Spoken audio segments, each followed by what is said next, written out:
Dipak blogs YouTube চেনেললৈ সকলোকে স্বাগতম জনাম।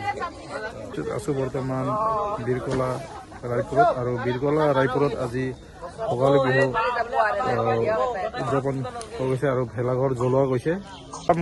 মই আছোঁ উপস্থিত বীৰকলা ৰায়পুৰত। আমি ভেলাঘৰ জ্বলোৱা গৈছে। তেওঁলোকৰ আছে ঠাকুৰাই দিয়া, আৰু ঠাকুৰাই দিয়া বহুত কষ্ট কৰি ভেলাঘৰটো সাজি কাচিছে, আৰু যিখিনি যি গোটেই কৰিছে তেখেতে।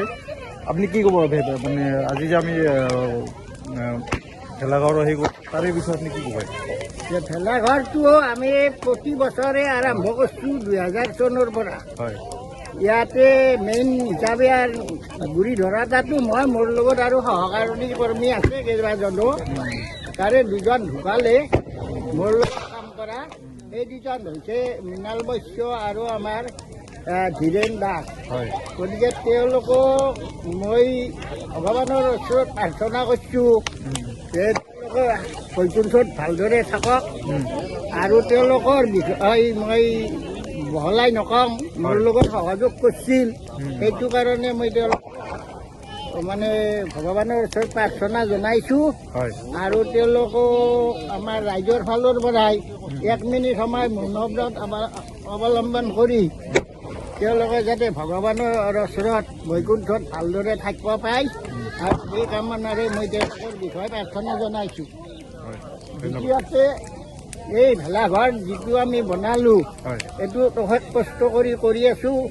গোটেইবিলাকে এক হৈ কৰিলে অলপমান সহজ হয় কামটোত। তথাপিতো আমাৰ বৈশ্য আৰু মই, আমি দুজনে ওতঃপ্ৰোতভাৱে লগ লাগি কামখিনিত সহায় কৰিছোঁ। ভগৱানৰ ওচৰত মই প্ৰাৰ্থনা কৰোঁ যে ৰাইজৰো এই পোহৰে সকলোৰে মন উজ্জ্বল পোহৰ কৰি ৰাখে, আৰু ভাতৃত্ববোধ একতা কৰি বান্ধ খুৱাই ৰাখে। এই কামনাৰে মই ভোগালী বিহুৰ উল্লেখ যাচিছোঁ। লগতে আৰু তেওঁলোকে যাতে উঠি অহা প্ৰজন্মৰ ছোৱালীবিলাকো এই যিটো মই শিক্ষা দিলোঁ, এই ভোগালী বিহুৰ এই আমাৰ যিটো এই ভেলাঘৰ বনাৰ এই উৎসাহটো যাতে সকলোৱে একগোট হৈ মনৰ ভাৱ পবিত্ৰ কৰি ৰাখি সকলোৱে যাতে ভৱিষ্যতে ভেলাঘৰটো বনাত সহায় কৰে, এইখিনি মই কৈ সকলোকে মই আন্তৰিক শুভেচ্ছা পুনৰ যাচিছোঁ। এই কামনাৰে মই আজি এই ভেলাঘৰৰ পবিত্ৰ দিনত মোৰ বক্তব্য সামৰণি মাৰিছোঁ। ধন্যবাদ। বীৰকলা ৰায়পুৰৰ আমাৰ ৰাইজখিনি আহিছে, চাওক আপোনালোকক দেখাই দিছোঁ। মই উপস্থিত আছোঁ বৰ্তমান বীৰকলা ৰায়পুৰত, আৰু বীৰকলা ৰায়পুৰত আমি আজি ভেলাঘৰ জ্বলোৱা গ'ল। আৰু মোৰ লগত আছে দাদা। আপুনি ভেলাঘৰৰ ওপৰত আপুনি ইয়াৰ বিষয়ে আপুনি কি জানে এনেকৈ? নমস্কাৰ। আজি এই বিহু উপলক্ষে আমাৰ গোটেই ৰাইজকে শুভেচ্ছা জনাইছোঁ। যাতে সকলোৰে অহা বছৰ দিনবোৰ ভালদৰে যায়। হয়, আমাৰ এই ৰায়পুৰ বীৰকলাত আমাৰ কেইবা বছৰো হ'ল। সেইটো আমি কেইবাজনীও মানুহ লগ হৈ সেইটো এই ভেলাঘৰটো তৈয়াৰ কৰি আমি আজি ইয়াত জ্বলোৱা হ'ল।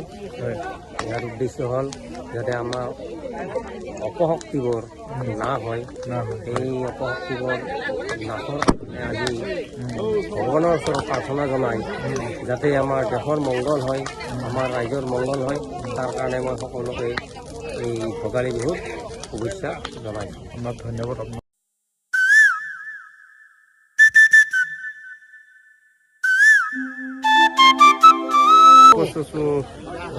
বীৰকলা ৰায়পুৰত আজি আমি ভোগালী বিহু মেজি জ্বলোৱা গ'ল, আৰু মোৰ লগত আছে ছাৰ। কি ক'ব আপুনি? উপস্থিত ভদ্ৰমণ্ডলী আৰু মোৰ মৰমৰ ভাই ভণ্টিসকল, মৰমৰ নাতিসকল, যে আজি অসমীয়া সমাজৰ, অসমীয়া জাতিৰ ভোগালী উৎসৱৰ প্ৰথম দিন। এই ভোগালী উৎসৱটো আমাৰ পোনপ্ৰথমতে আহে যেতিয়া এসময়ত আমাৰ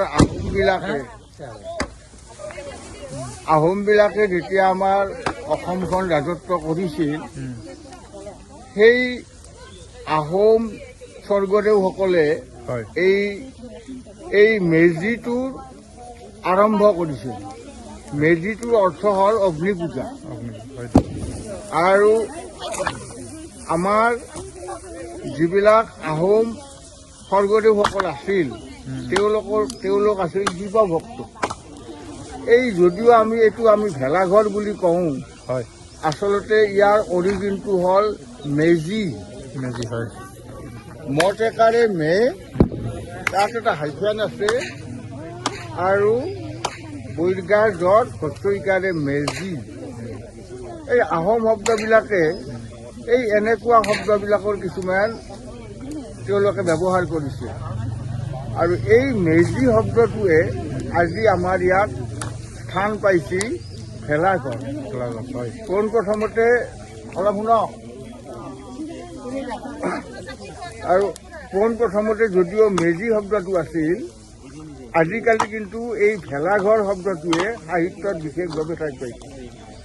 অসম সাহিত্য সভাইও আজিকালি ভেলাঘৰ বুলিয়ে এইটো কয়। গতিকে সেই শব্দটো আজি আহি ভেলাঘৰ শব্দ হিচাপে পাইছে।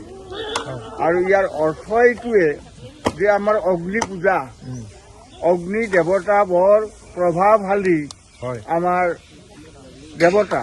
হয় আৰু আমাৰ এই বিহু উপলক্ষে এই আমাৰ অগ্নিক কেনেকৈ সেৱা কৰিব লাগে, কেনেকৈ পূজা কৰিব লাগে, আৰু সেই বস্তুটোৱে আজি আমি আহোমসকলে আমাক দি গৈছে। আৰু সেই আহোমসকলে দি যোৱা এই যিটো আমাৰ পৰম্পৰা, অসমীয়া সমাজৰ পৰম্পৰা, আৰু সেই পৰম্পৰাটোৱে আজিও আমি ৰক্ষা কৰি আছোঁ। কিন্তু ইয়াত আমাৰ লাগে এই পূজাৰ যোগেদি আমাৰ এটা অসমীয়া সমাজত এটা ঐক্য স্থাপন হয়।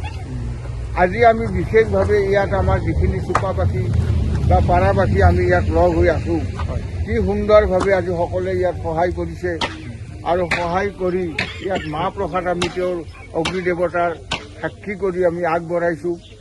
আৰু এইটো সুন্দৰভাৱে আমি এই একতা যাতে আমাৰ এই পাৰাবাসী বা চুপাবাসীৰ মাজত সদায় থাকে, তাৰ কাৰণে ভগৱানৰ ওচৰত প্ৰাৰ্থনা জনাই মই এটা সাধাৰণভাৱে আজি এই অনুষ্ঠানটি দুআষাৰ আগবঢ়ালোঁ। ধন্যবাদ আপোনাৰ। সেই দুজন মানুহক দেখা নাই, আমাৰ মৰমৰ মৃণাল বৈশ্য আৰু আমাৰ ধীৰেন দাস। তেওঁলোকক আমি দেখা নাই, তেওঁলোক স্বৰ্গগামী হৈছে। আৰু তেওঁলোকৰ এই স্বৰ্গগামী হোৱা এই কাৰ্যত আমি এটা সমবেদনা জ্ঞাপন কৰি আমি 1 মিনিট সময় আমি ভগৱানৰ ওচৰত প্ৰাৰ্থনা কৰোঁ, যাতে তেওঁলোকৰ আত্মাই সদ্গতি লাভ কৰে আৰু সন্তপ্ত পৰিয়ালবৰ্গই যাতে সান্তনা লাভ কৰে। এতিয়া 1 মিনিট সময় আমি তেওঁলোকৰ আত্মাৰ সদ্গতিৰ কাৰণে আমি মনে মনে থাকিম।